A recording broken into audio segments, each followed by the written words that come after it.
Hello, hello, hello, everyone. Welcome, welcome, welcome to the Curious Edutainer podcast. We have the wonderful Nathan Glass with us. I've known Nathan for several years. We became friends in a very funny way, which I won't go into, but we had a good time becoming friends about a year and a half ago, I would say. Yep, yep. We met on an investment cruise last year, and we just got off an investment cruise this year. And I don't think I sat by you one time. So No, you got away from me this year. I got away from you this year. So this is great. So what you might like to know about our wonderful Nathan is married. He has two wonderful children. He and I have been talking about great ways to educate children and bring them into the business and have them become millionaires and support themselves before they get to college. Like that. And Nathan is from Madison, Wisconsin, and Mhm. a graduate from Wisconsin Stevens Point, the University of Wisconsin, Stevens Point, which is the area, I presume, Yep. or the business part of the school. And we told you he's got kids and he's in the insurance business. He's been in it for about 15 years and he has done a shift from just running an commercial insurance business to acquiring other businesses or bringing them in as partners and offering services that 99% of insurance companies never offer. So may I present to you Nathan Glass? Hi, Well, Nathan. hey, thanks so much for having me. I really appreciate it. Yeah, this will be fun. Yeah. It's just been fun getting to know you over the years and all our discussions we have and how I'm on top of you all the time about the kids. And me, I have no children, right? That's why I talk to other people about children because I know Yeah. what I would have done had I had children. And then there's the part of me that was so glad I didn't have children. So there we go. So uh, most business owners actually basically treat like me. I never hear from my insurance company for my house, and hmm so that's the way most of us are. The bill comes due, and we pay the bill, and we look at the bill, and then sometimes we'll pick up the phone and call the insurance person and say, "What happened? Last year it Yeah. was like $100 less, or this is on your home, which is a big raise, but you do something different."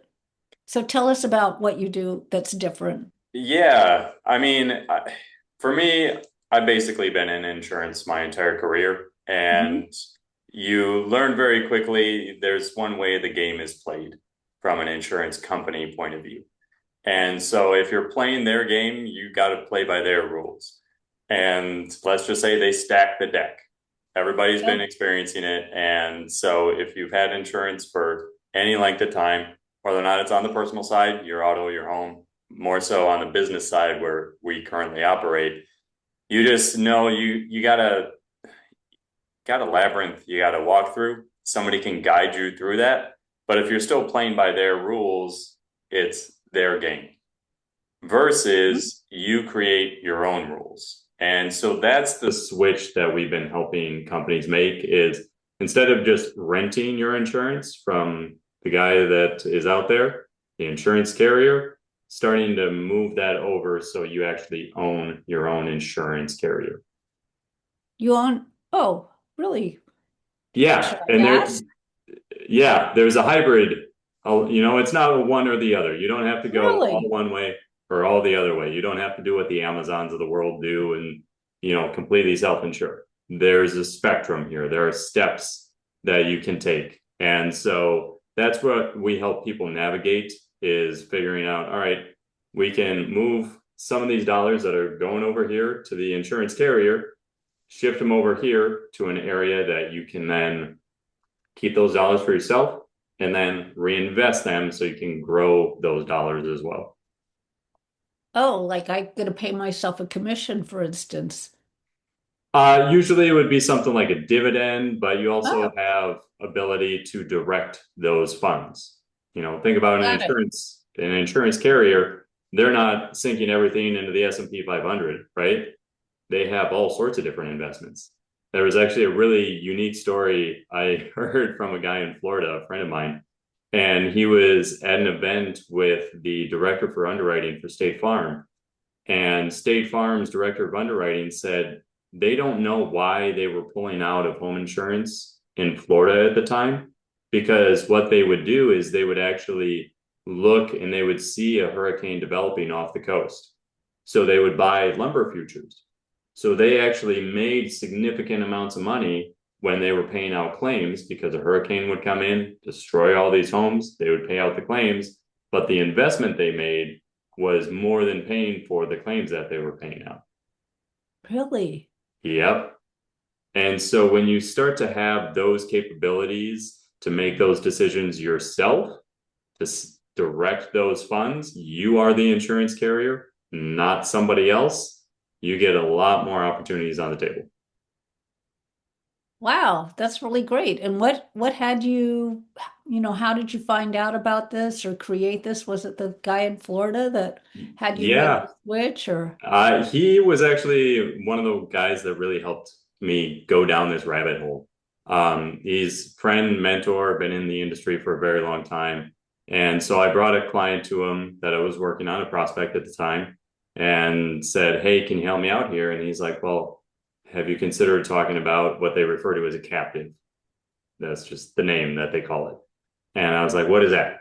And so he helped explain it to me. And as you dive into it, there's multiple layers, there's different ways to do it. That's why I said there's multiple steps we can take here. It's not a one or the other, there's a spectrum. And so he really helped me see that that was an option, especially for these companies that are doing, multi-million dollars in revenue. They're paying six figures plus to the insurance carrier. And those funds can just oftentimes be better directed somewhere else to retain more of that money and really create an asset as opposed to just a Hmm. line item on your expense sheet. Yeah, so how does the owner find out about this? Like you're not working with all the commercial companies in the US, for instance. So No. how do you get owners to find out about this? Right now, it's really fragmented because as somebody that has been in insurance for a long time, we're paid a commission. That's how the industry works, right? We talked about we play the insurance carrier's game.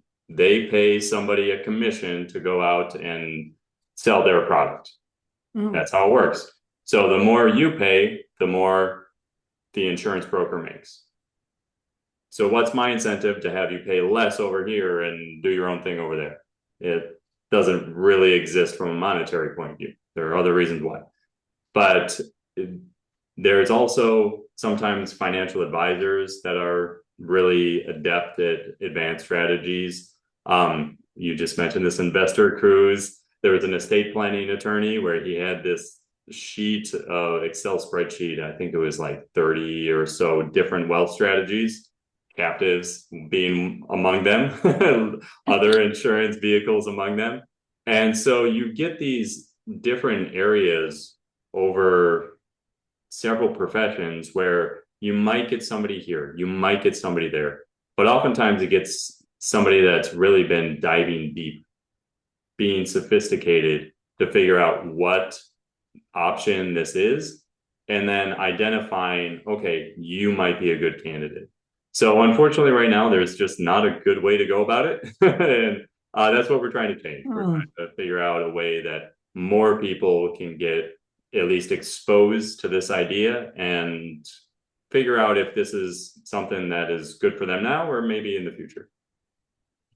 Okay, well, I always think AI might be a good prospect for that. Who Yeah, knows? yeah. Yep, there's a way to use them. Although I know sometimes they make stuff up, but as long as you get a phone number, you'll find out. Right. So, excuse me. So you're looking for owners that could do this, but you also offer other services, don't you? Don't I understand that you offer services that most insurance companies don't offer? Yeah, a lot of if you're going to set up your own insurance company, you obviously don't want to pay out a whole bunch in claims No. because that's, you don't want to bankrupt your own insurance company. Not a great way to go about it. So we offer a lot of items on what's referred to the risk management, just a fancy way of saying, all right, we're going to prevent you from having claims in the first place. And so when we work with a company, it's in terms of making sure they have the right processes in place. They're actually good. They're not just lucky, because sometimes you don't have claims because you're just lucky. Making sure you're doing the right things, following the right processes so that you are good and that you can predictably rely, okay, there are these funds over here, but I'm probably not going to touch those funds. And it's going to be kind of a rare one off for me to need to touch these funds to pay a claim. So that means that you're able to use more of those assets to invest. And obviously, we know compound interest and really take advantage of that in the long run. Yeah, so you're bringing up compound interest, but I want to stay on this Yeah, subject. absolutely.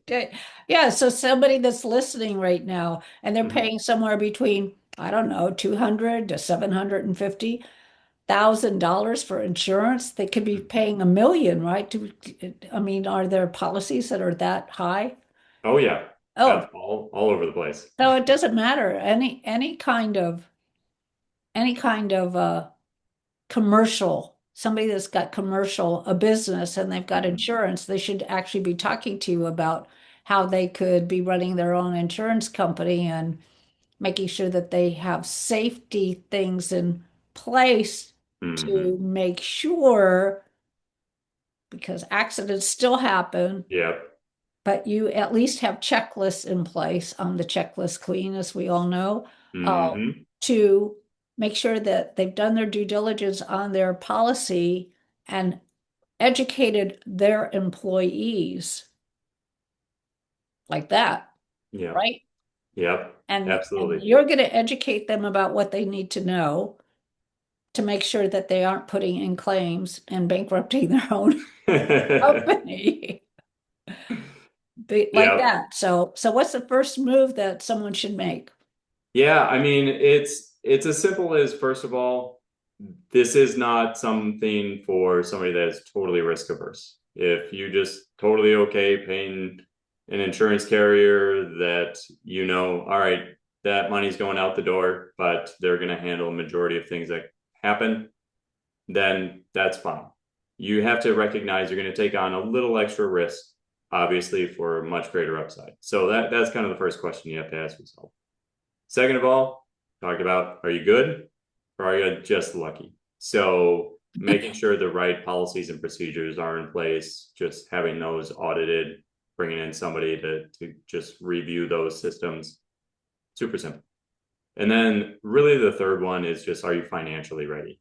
So you kind of threw out 200,000 plus essentially in terms of what you're paying an insurance carrier. That's usually a good place to start because Okay. in general, companies doing above $2 million in revenue can start considering taking steps towards this. It starts to make much more sense when you get to about 5+ million in revenue. But we also do a lot with real estate investors, and real estate investors is kind of a whole nother beast. Yeah, So, well, that's, the last one I looked at was a $36 million. Can't remember how many doors, but quite a few mm-hmm. doors, way over a Yeah, hundred, like 300 doors for 36 million. yeah, Yeah, and if you're doing multifamily, oh my mm-hmm. God, think of the risk on that because, Yep. Eh, oh my God, you got 300, well, you don't have 300 tenants, you got basically average 4 times 300, mm-hmm. because there's usually 2 to 4, maybe 6 people in a unit. Yeah. You're And talking a so huge many real risk. estate investors that we come across, at least, they decide to self insure the property aspect. And, everybody has a reason for doing things. A lot of times it comes down to why do I want to pay six figures over here when I can kind of use that money in a bank account? This is just taking kind of that principle of I don't want to pay the insurance carrier that money and just turning it into a vehicle with financial and tax advantages. Okay. Yeah, because what if they don't have that money in the reserves? Don't they have to have a bond or something? Yep, You can't yep. just self-insure unless you've actually officially set that up in some way. All things to So, consider for but what sure. you're talking about is self-insured. Yeah, but it's done so in a structured way. Well, you've got to use the structure, Yep, otherwise, all you need is one lawsuit, yep. and then you're selling that property at a loss. Absolutely. Yep, like that. Well, guess who owns the property now? You're That right. person that sued you. So what else do you have to say to anybody watching this who's Yeah, in the I commercial mentioned three world? basic questions. If you want a more detailed analysis, we have a website, captivequalified.com. You can go, you can download the full assessment. It's much more in depth. And we can help you walk through it, figure out if this is a good thing for you in your company right now.